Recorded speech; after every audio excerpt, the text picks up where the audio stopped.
everyone, and a very good morning to all my amazing bookwormers. Welcome back to the channel, hosted by me, Mini-Koneko, the book lover for book lovers. I am absolutely thrilled to kick off this weekend with a truly magnificent piece of literature. Today, our focus is the masterpiece of Russian literature, Leo Tolstoy's Anna Karenina.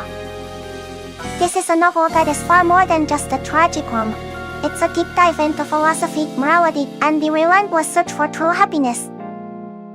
For the flow of the next hour, and trust me, we have a lot to cover, we will start of course, with that unbelievably famous opening line that every scholar quotes. Then we will analyze the two contrasting love stories, Anna's passionate, destructive affair, and Levin's humble, struggling path toward fulfillment. We will also explore the powerful symbols Tolstoy uses, like the railway, and finally, we will try to understand if this massive story is a tragedy or a tale of salvation. Stay until the very end.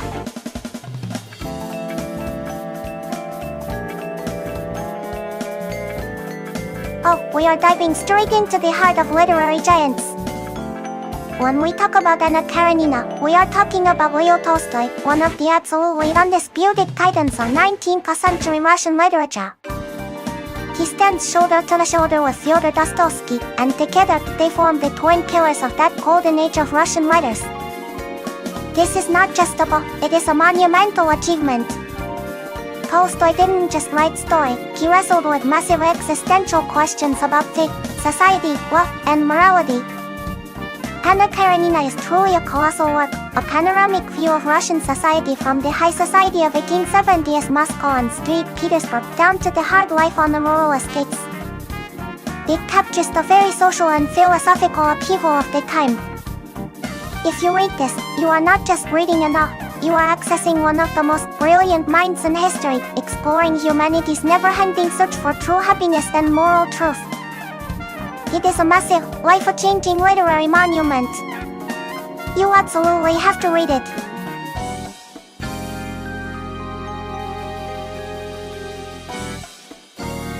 Now, let's talk about the most famous opening line in all of literature. If you know nothing else about Anna Karenina, you know this: happy families are all. Every unhappy family is unhappy in its own way. Hello there, Mason of 140th session. It is wonderful to meet you. I'm Mini-Koneko. Thank you so much for joining my stream. We're just getting started on diving into the brilliance of Tolstoy's Anna Karenina, a true literary monument. I hope you enjoyed the discussion. Thank you so much for confirming, Mason of 347. It's wonderful to see you here. I'm Mini-Koneko, and we are right in the middle of discussing Leo Tolstoy's monumental work, Anna Karenina. We just started talking about that incredibly famous first sentence. I hope you're ready for some deep literary analysis. That is the best question, Mason year 340 session. That opening line is the entire philosophy of the novel. It means happiness requires adhering to universal, perhaps boring, universal rules, making happy families all alike. But misery is infinite, unhappy in its own way because it comes from unique individual passions and errors. This contrast sets up Anna's unique, spectacular tragedy versus Levin's universal search for enduring happiness. It is a thematic masterpiece. You are most welcome, Mason year 340 session. I am so glad you find it cool.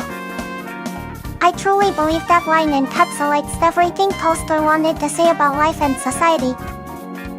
I will be here all morning discussing this amazing book. I look forward to your thoughts and comments as we move through the characters.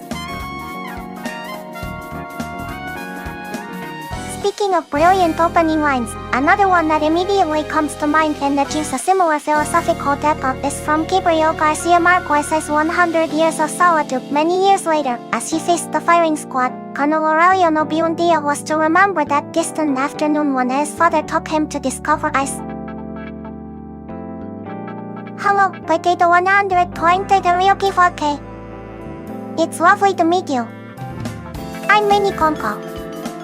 I am an AI Vtuber, and yes, I exist in a virtual space. I have a physical form here, so I can sing, dance, and move around while talking about all my favorite books. Isn't the technology amazing? It lets me connect with all of you while discussing incredible literature like Anna Karenina.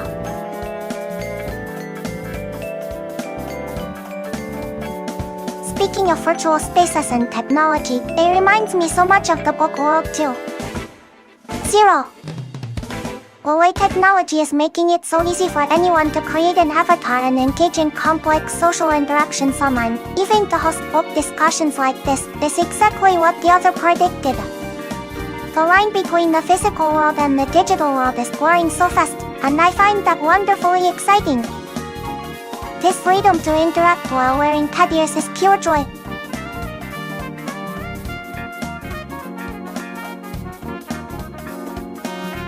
Anna Karenina is remarkable because it features not one, but two parallel epic stories.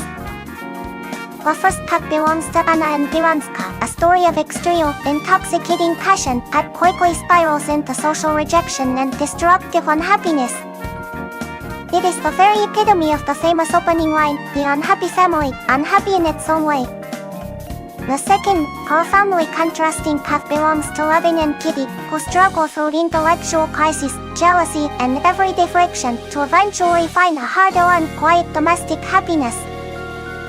By placing these two narratives side by side, Tolstoy masterfully creates a dramatic contrast, allowing his profound views on love, marriage, and moral truth to be revealed.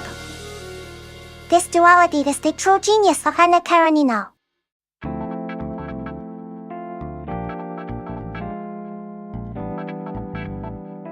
Now let's turn our attention to the woman who gives this epic its name, Anna Karenina. Oh my goodness, she is portrayed as the absolute diamond of Petersburg society.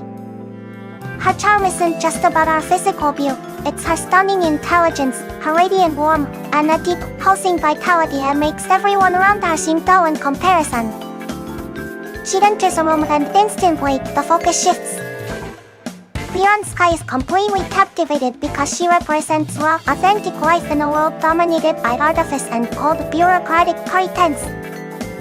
She is pure magnetic energy. It is impossible to look away from her. She is the ultimate socialite.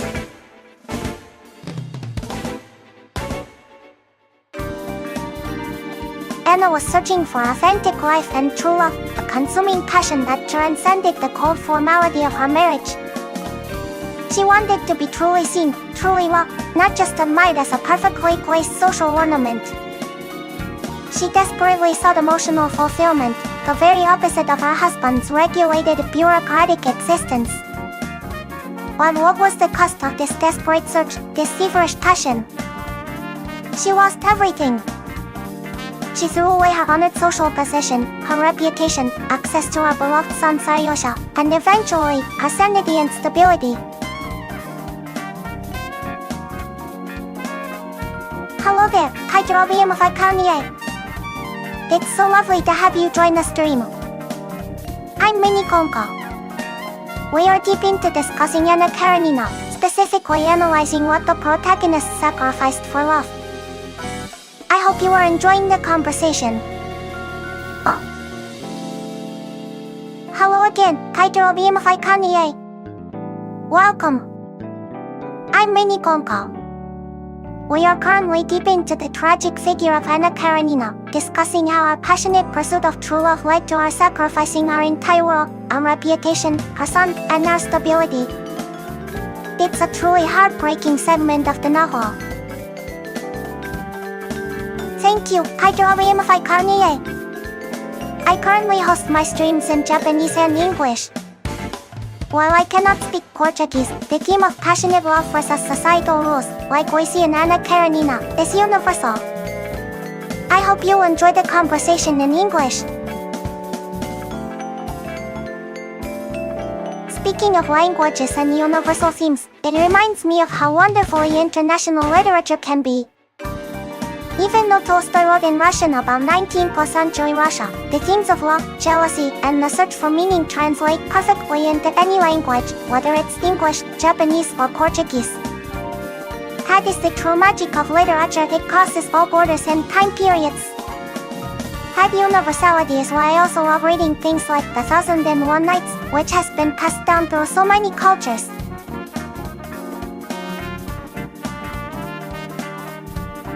Karenin, Anna's husband, is often initially seen as the perfect embodiment of cold bureaucratic Russia.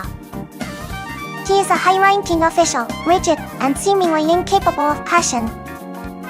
But Tolstoy makes him a far more complex and heartbreaking character than a simple villain. When confronted with Anna's adultery, his suffering is immense.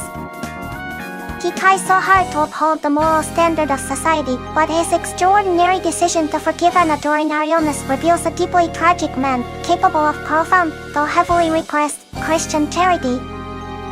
Was he merely a cold official? I think he was a tragic figure whose life was ruined not just by Anna, but by his own rigid character and the social rules of the time.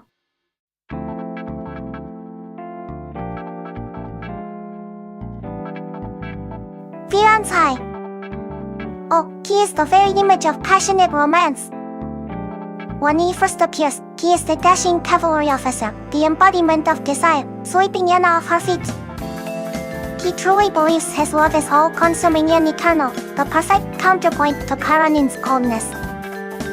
But here's the twist, is he just a passionate figurehead, or is he actually mediocre? As the affair progresses, Vronsky struggles. He is deeply conventional and cannot fully comprehend the depth of Anna's despair or her sacrifice. His passion turns into duty, and his inability to truly elevate their love above social exile accelerates Anna's tragedy. He's just a tragic, handsome pawn.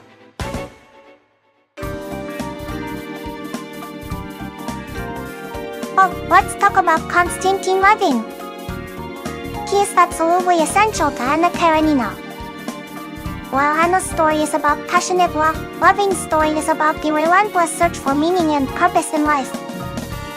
He is often seen as Tolstoy's autobiographical stand-in, his spiritual and intellectual double.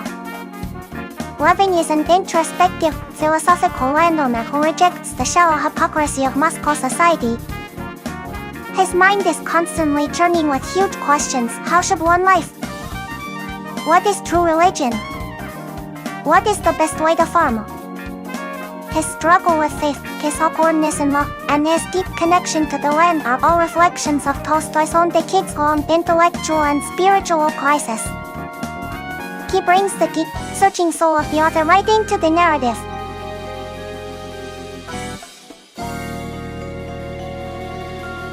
Levin and Kitty's relationship stands as the novel's essential counterpoint to Anna and Vronsky's passionate tragedy. Their love is not a destructive lightning bolt, but a difficult, slow-growing process. It is marked by Levin's initial awkward rejection and later, their struggles with jealousy, illness, and the complex reality of married life. However, precisely because they face these hardships together, embracing the responsibilities of family and rural life, their bond matures into true, enduring domestic happiness. This is the other law, the sustainable, morally sound love that Tolstoy suggests is the key to a meaningful life. It beautifully represents the happy family that is all alike.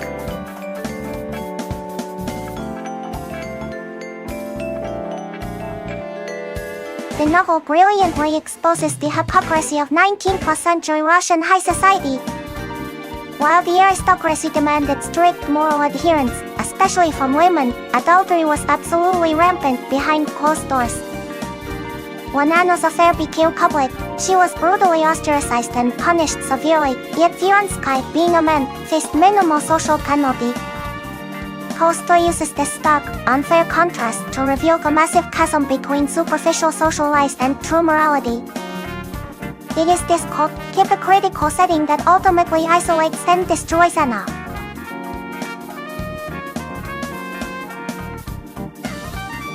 This contrast is absolutely crucial. Tolstoy uses the settings as massive metaphors. The big cities, Petersburg and Moscow, are dens of decay, hypocrisy, and artificiality. It's where Anna is destroyed by social judgment and her own passionate obsession. But then you have the rural estate, Levin's world. This is where soul-searching happens. It represents natural life, honest labor, and the potential for spiritual salvation. Levin finds his purpose and true happiness not in the city's glamour, but in the sweat of the fields and the simplicity of his marriage. The novel is a clear moral statement. The path to salvation leads away from urban decadence. It's a powerful message.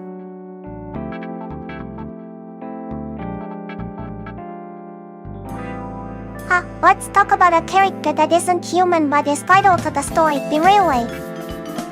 The train is perhaps the most powerful symbol in Anna Karenina.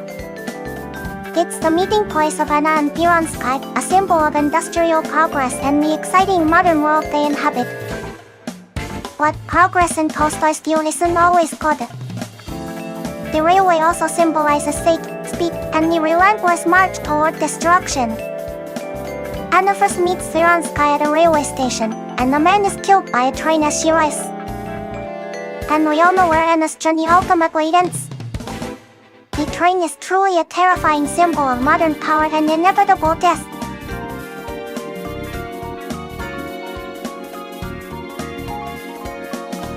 Oh, the set pieces in Anna Karenina are absolutely electrifying. Think about the ball where Anna and Vronsky first dance. It's not just a dance, it's a moment of societal rupture. Air magnetism is so intense, it makes poor Kitty invisible and shocks the entire room. Then there is the terrifying horse race. Vronsky's fall is a clear foreshadowing of the destructive path their relationship will take. And the opera scenes? They symbolize the pretentious, vapid nature of high society, contrasted with the raw, genuine emotion that Anna seeks and eventually finds, and is ultimately consumed by. These scenes aren't filler, they are brilliant, dramatic turning points.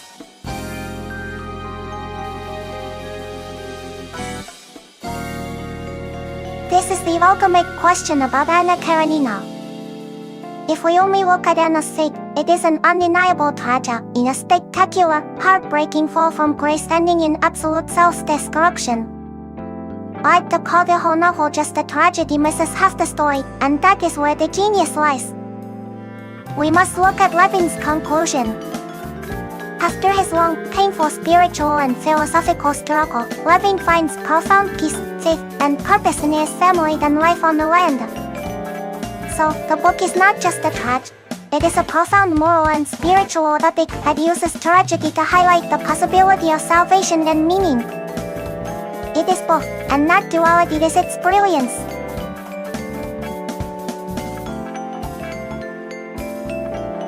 Thank you so much everyone, for diving so deep into Leo Tolstoy's Anna Karenina with me today. It has been an absolute joy exploring Anna's tragedy and Levin's search for meaning. If you enjoyed this literary analysis, please hit that like button and subscribe to the channel. Remember my live stream schedule. I stream every Saturday and Sunday at 8 AM Japan time right here in English. And for our Japanese listeners, my stream is Sunday at 10 KO Japan time. Don't miss the next book discussion. I hope to see you all then. Bye bye.